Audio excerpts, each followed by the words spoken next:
Hello, and thank you for clicking on this video. Before the video starts, I need you to do two things to help this channel grow. One is subscribe down below, and the second is like this video and share it with anybody that you want to spread MMA news to, whether it's family, friends, anybody.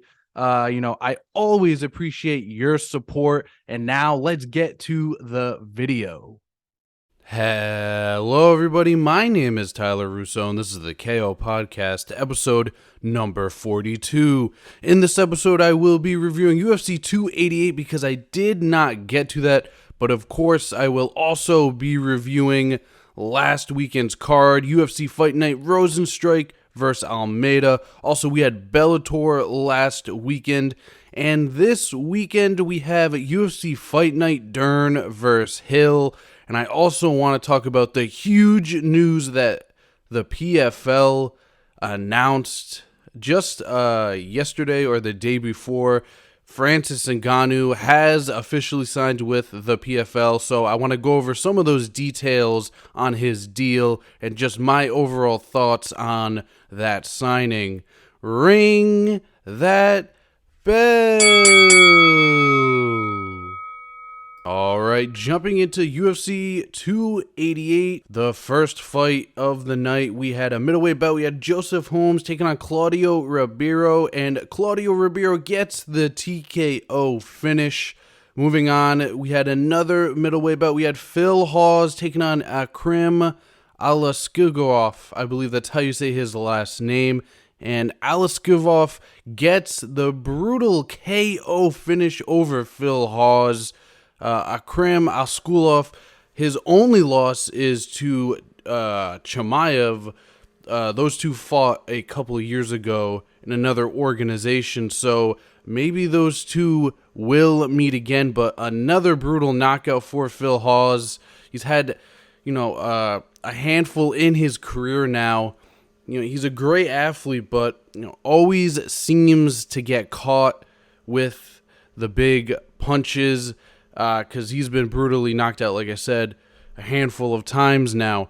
Moving on, we had a heavyweight bout. We had Braxton Smith taking on Parker Porter, and Parker Porter gets the TKO finish. Once it got to the ground, Braxton Smith was very out of his element, and showed that he didn't really have any grappling skills, at least for the UFC level. Moving on, we had a women's strawweight bout. We had Marina Rodriguez taking on Verna Jabarova, and Verna Jabarova gets the decision victory. Big win for her.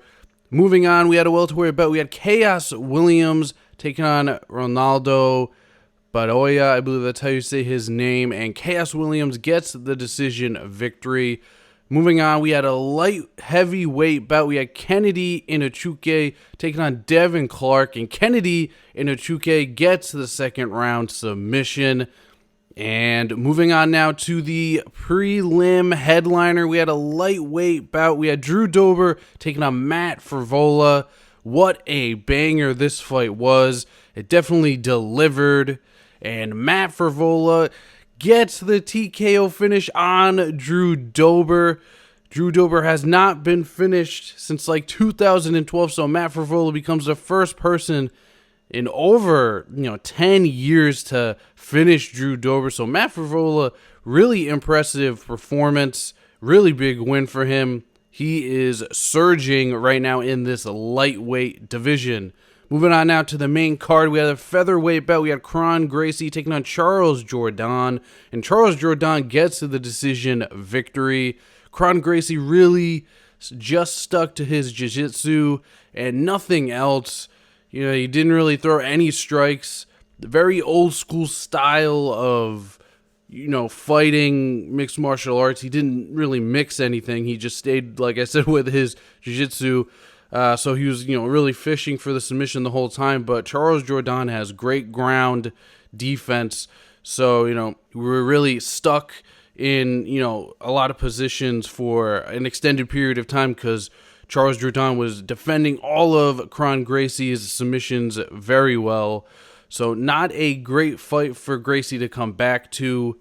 Charles Jourdain, great victory for him. Moving on, we had a featherweight bout. We had Maskarov Aliyev, I believe that's how you say his name, taking on Diego Lopez. And Mavaskor Aliyev gets the decision victory. He goes to 17-0, but I got to give it up for Diego Lopez. He comes in on short notice, and he had a couple of really tight submissions, but Olivov did not tap. He is a very tough guy, but shout out to Diego Lopez, and I hope he gets another opportunity in the UFC. Moving on, we had a women's strawweight bout. We had Jessica Andrade taking on Yan Zhang. I believe that's how you say her last name. And Yan gets the TKO finish on Jessica Andrade. Jessica Andrade just lunged very aggressively into Yan's right hand, I believe, and that just put her down. And only a couple follow-up shots ended the fight. Really impressive win for Yan. And Jessica Andrade, you do not see her get finished like that very often, so that made it even more impressive from Yan. Moving on now to the welterweight co-main event of the evening. We had Belal Muhammad taking on Gilbert Burns, and Belal Muhammad gets the decision victory over Gilbert Burns. Gilbert Burns in this fight was dealing with a lot of injuries, and his shoulder was really messed up, so he couldn't even throw, a lot of punches. But, Gilbert Burns, he hung in there and he gutted out. He gutted it out to get to the decision.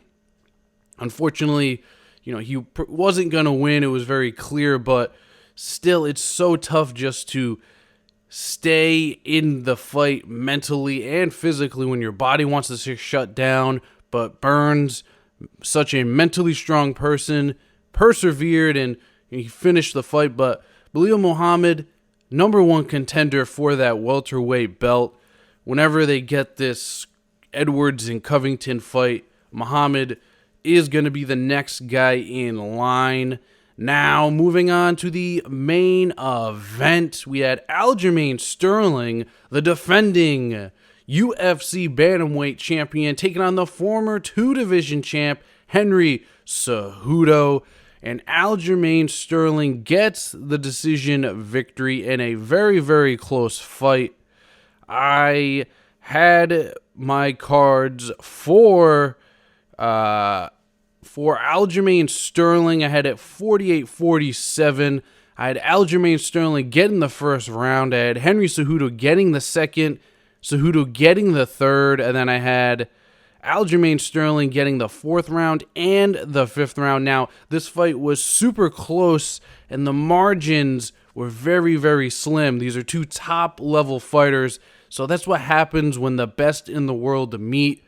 Henry Cejudo, for having 3+ years off, he looked really good, just didn't do quite enough in this fight to get his hand raised. Aljamain Sterling keeps proving everybody wrong, including me. I picked Henry Cejudo to win this fight, but Aljamain Sterling, him and Sugar Sean O'Malley are going to face off in August in Boston, Massachusetts at UFC 292, I believe. That was just announced yesterday by Dana White. So I'm definitely going to be getting a ticket to that. The UFC has not been to Boston in a very long time, since 2019. So very excited for that event.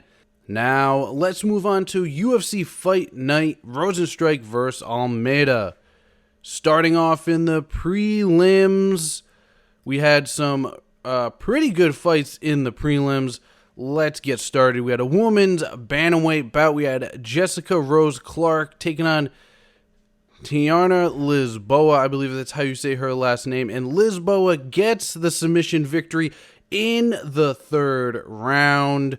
Moving on, we had a welterweight bout. We had Brian Battle taking on Gabe Green and Bryan Battle, all it takes is 14 seconds to get the knockout victory. Gabe Green started this fight off super aggressive, went right in Bryan Battle's, right in the pocket with him, and he paid the price. He got put out cold, and Bryan Battle gets the electric finish in North Carolina. Moving on, we had a women's flyweight bout. We had Ji Young Kim taking on Mandy Boheme, and Mandy Boheme gets to the controversial technical decision.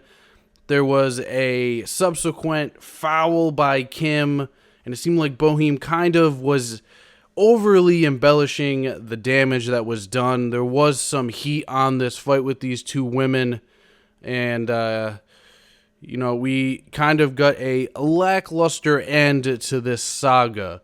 Moving on, we had a catchweight bout. We had Cody Standman taking on Douglas Silva de Andrade, and Douglas Silva de Andrade gets the decision victory. Moving on, we had a heavyweight bout. We had Carl Williams taking on Chase Sherman, and Carl Williams gets the decision victory. Now, moving on to the prelim headliner, we had two UFC vets going at it. We had Matt the Immortal Brown taking on Court McGee, and Matt Brown gets the walk-off KO on McGee. I mean, this guy is 42 years young, and very impressive win by him. He gets another knockout, and, he is at the top of that UFC list. He's tied with Derek Lewis for most UFC knockouts in their history. And Court McGee, this is the second straight fight where he's been brutally knocked out. So, hoping that he is okay. Now, let's get to this main card. We had a welterweight bout kicking it off. We had Tim Means taking on Alex Morono, and Alex Morono gets the second round submission. Moving on, we had a light heavyweight bout. We had Carlos Unberg taking on Ihor Porteria, I believe that's how you say his last name, and Carlos Ulberg gets the TKO in the first round. Definitely a big win for him, and he's looking to make a name in this light heavyweight division. He's a very exciting fighter, Ulberg, and he's coming out of Australia from Izzy's camp. Moving on, we had a welterweight bout. We had Daniel Rodriguez taking on Ian Gary, and Ian Gary gets the flawless victory over Daniel Rodriguez. Ian Gary threw a beautiful head kick that stunned Rodriguez, and Ian Gary finishes the fight with ground and pound. Ian Gary is the real deal. He's 12-0, and he has future superstardom written all over him. He is out of Ireland. So Ireland, stand up. You may just have a new star in the MMA world. And Daniel Rodriguez, I believe this was the first time he ever got TKO'd. So that just makes it even more impressive for Ian Gary. Daniel Rodriguez, a very tough and rugged fighter. So he definitely will be back. But, man, Ian Gary, I can see the contender rising, and he is now inside of that welterweight top 15 in the UFC rankings. Moving on, we had a light heavyweight co-main event. We had Anthony Smith taking on Johnny Walker, and Johnny Walker gets the decision victory. And Johnny Walker, he didn't do anything too crazy or special in this fight, but he did do enough to win a decision. He is now in the top 5 rankings at light heavyweight. Now, moving on to the main event. We had a heavyweight bout. We had Jardinho Rosenstrike taking on Jolton Almeida. And Jolton Almeida gets the first round submission. Jardinho Rosenstrike In the opening seconds of the fight, he tried to blitz Jolton Almeida, but Almeida has great stand-up, and he has an amazing ground game. It does not surprise me in the slightest that he got the submission victory. Almeida now moves to 19-2. He is definitely going to be the future of this heavyweight division. A lot of exciting new faces in this heavyweight ranking division with Pavlicek, now Almeida. It's going to be interesting to see who John Jones faces next. It's supposed to be Stipe, but nothing is official yet. So Almeida with, the biggest win of his career. Now let's get to Bellator. All right, Bellator 296 was in Paris, France, and we had a lot of fights on the prelims, so I just want to go over a couple of notable fights. We had a weird ending to Davy Gallen versus Saul Rogers. That is a lightweight bout. The referee stopped the fight before the fighter could tap.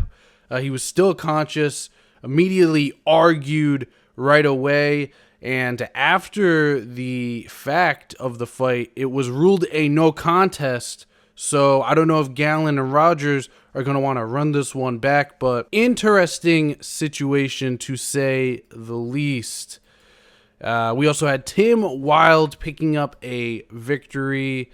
Now, let's get to the main card.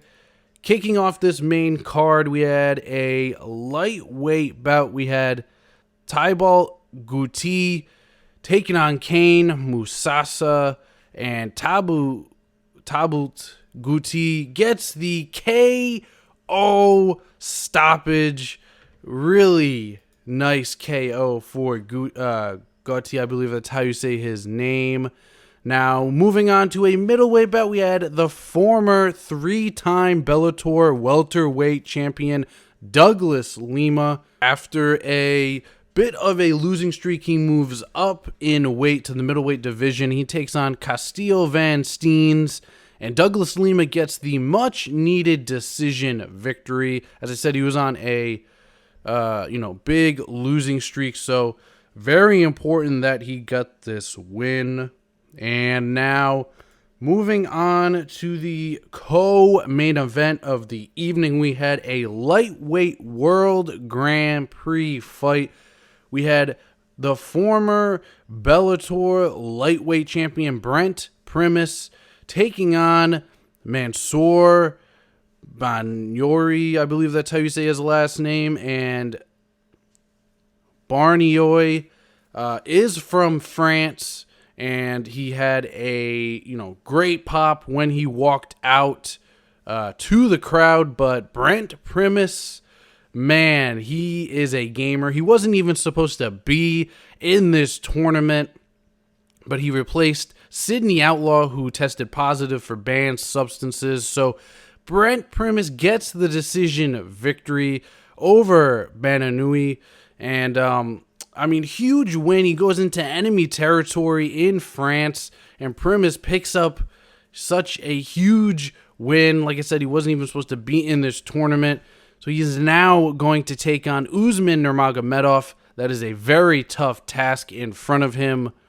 Looking forward to that fight. Now, moving on to the main event of the evening. We had a middleweight main event. We had Gegard Mousasi, the legend, taking on Fabian Edwards.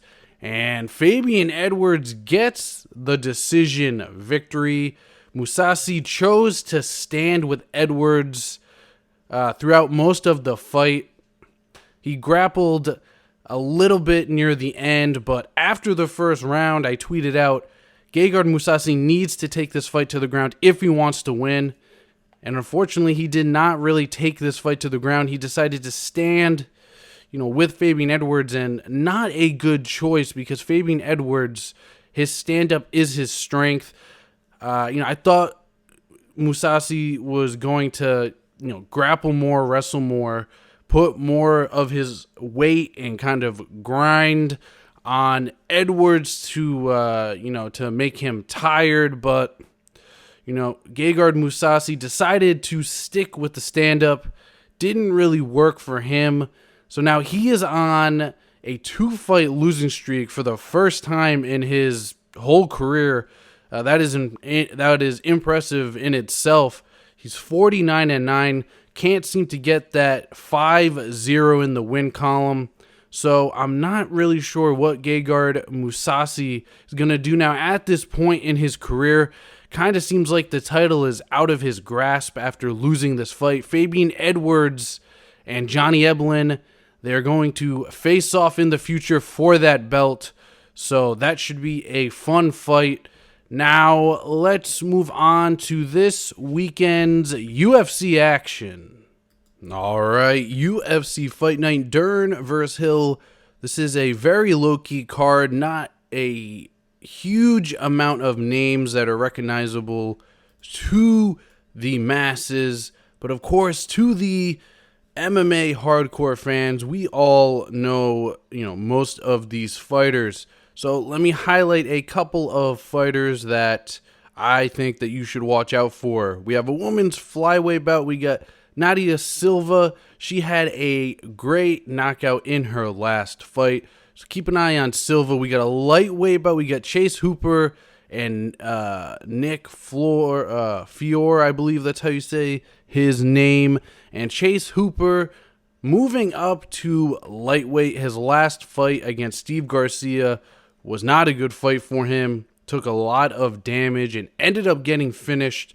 So let's see how Chase Hooper looks in the lightweight division. Moving on to a heavyweight bout, we got Lier Latifi taking on Rodrigo Nascimento Ferreira. And the last time we saw Latifi, he stated that he had a staph infection in the lead up to the fight. That was in his post-fight announcement, and he actually got in trouble for that because he didn't disclose it to the physicians before the fight. So hopefully he doesn't out himself for something else that he did after this fight. I was watching that fight and he said that, and I was like, isn't he not supposed to be fighting right now? But hey, people say a lot of crazy things in post-fight speeches. Looking up on the card, we got a women's strawweight bout. We got Carolina Cazuela. I butchered her last name. I apologize. And she is taking on Vanessa Demopoulos. This should be a very fun women's strawweight matchup. And we also have a lightweight bout. We got Hazir Mishtate taking on Valik Borshevic. I believe that's how you say their names. I apologize if I butchered them. I am very bad with pronunciation of names. Now, moving on to the main card. Now, this is a very fun veteran lightweight bout. We got Diego Ferreira taking on Michael Johnson. This is a fight that you should definitely watch on this card. And speaking of fights you should be watching on this card, the next one is a welterweight bout. We got Andre Filio taking on Joaquin Buckley. And Buckley is moving down from middleweight to welterweight, so very excited to see how Buckley does in the welterweight division. Filio is a great dance partner for him. Both these guys are stand-up specialists, and someone's going to get put to sleep in this matchup. Moving on to a catchweight bout, we got Emily Ducote taking on Lupi Gonez. Emily Ducote was supposed to take on Paulina Vina, but unfortunately that fell out. So Lupi Gonez steps in to replace Vina. And moving on to the co-main event, we have a middleweight matchup. We get Edmund Shabazian taking on Anthony Hernandez. Edmund Shabazian, before his last fight, which was a win, he lost 3 straight, so he bounced back in his last fight. They give him the co-main spot. before his three-fight losing streak, they're really starting to push Edmund Shabazian, but he had that skid. Now he has a win under his belt. If he can win against Anthony Hernandez, his name is definitely going to be in a co-main again. And, not too long from now, he could be in the main event scene if he can pull off a couple wins in a row. Now, moving on to the main event, we have a women's strawweight matchup. We have Mackenzie Dern taking on Angela Hill. This fight was supposed to take place last week, I believe, but it got pulled off of the card to serve as the main event for this card because the original main event was a women's bantamweight bout, Raquel Pennington versus Arlene Aldana. But obviously Aldana is now facing Amanda Nunes because Julia Pena injured herself in camp. So they had to scrap the original main event for this card. But we have a pretty good women's main event, I believe. Mackenzie Dern, obviously a submission specialist. She is such a dangerous Brazilian Jiu-Jitsu practitioner. She's got knee bars, arm bars. She can really submit you from anywhere. And then you look across from the cage and you have the gritty veteran Angela Hill. I mean, go look at the UFC record books. She is on there for, strikes thrown per minute, most strikes, attempted or landed. She's in, those stats. I forget the particular ones, but she definitely has her hand in some of those stats that I mentioned. She's a volume striker. She's a finisher for this women's strawweight division. She's been around forever. She's fought nothing but the top tier of competition. And, she's got a great clinch game. She pushes the pace. And I would not be surprised if Angela Hill wins a decision here. Mackenzie Dern has shown that she has trouble in fights that she can't get to the ground. It's going to be great to see if Dern has improved her striking from her last fight.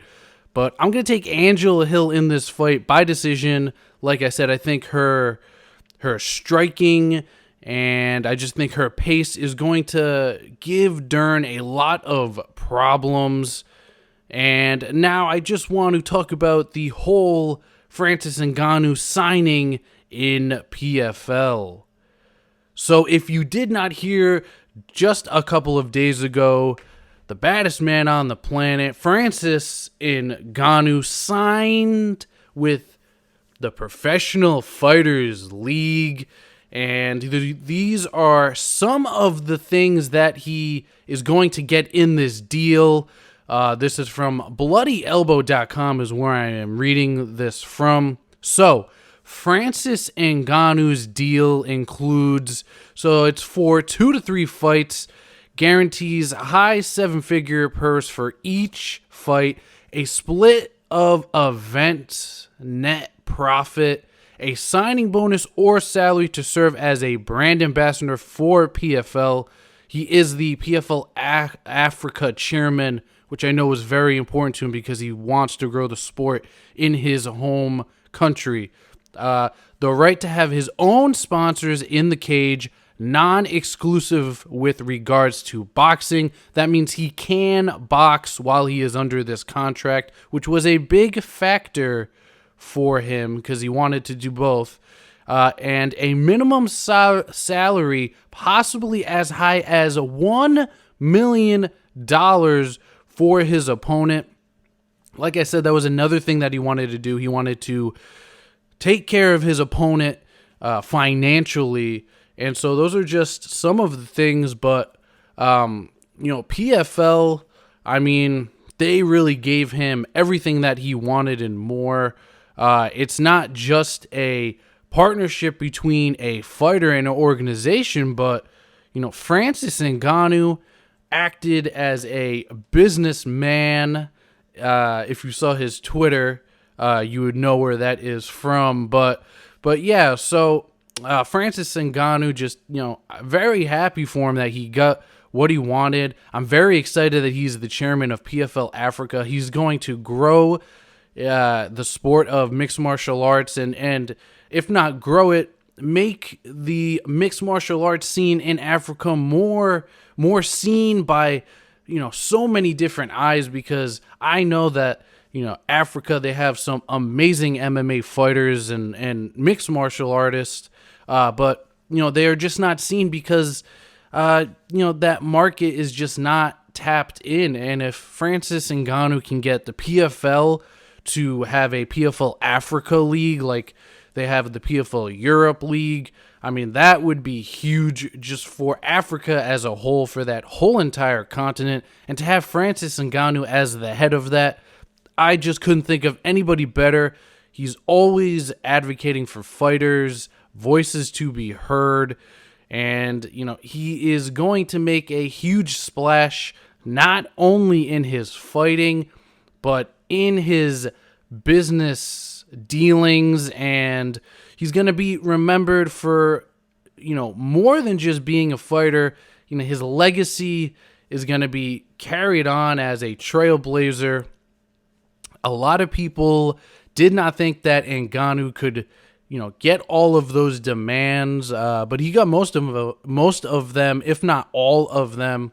And hats off to the PFL for working with him on everything, because it was, he did have a lot of demands and things of that nature, but most of it was not to just benefit him, but to benefit everybody as a whole. So PFL, they continue to make huge moves. Very interested to see who Francis Ngannou fights next. He's not going to fight in the PFL until 2024. So we do have a little time in between to see what he does. I think he wants to do boxing first before PFL.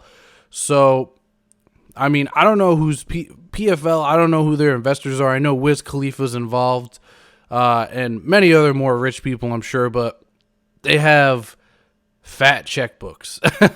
They have a lot of money, and they don't, they don't shy away from spending it, which is amazing, because PFL is becoming a very, very big competitor to the UFC.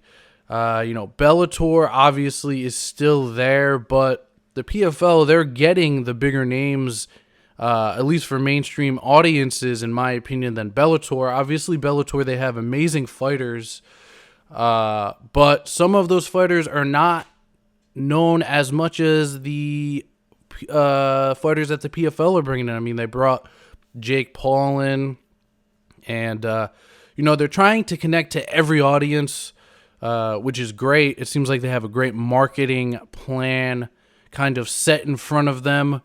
Their leadership is also really great. They got Ray Sefo as the president, and they obviously got a lot of other people in the office that know what they're doing on the business side of things. So, and Francis Ngannou will be fighting in the pay-per-view division, so you will have to pay to see Francis Ngannou, but I'll pay to see Francis Ngannou any day of the week. And that is going to do it for this episode of the KO Podcast. In my Twitter, Instagram, and YouTube bio, there is a link tree. Click it, and you will find every link to the KO Podcast that you need. And that is going to do it for the KO Podcast. Thank you for taking the time out of your day to listen. Stay safe. Stay blessed. Bye-bye.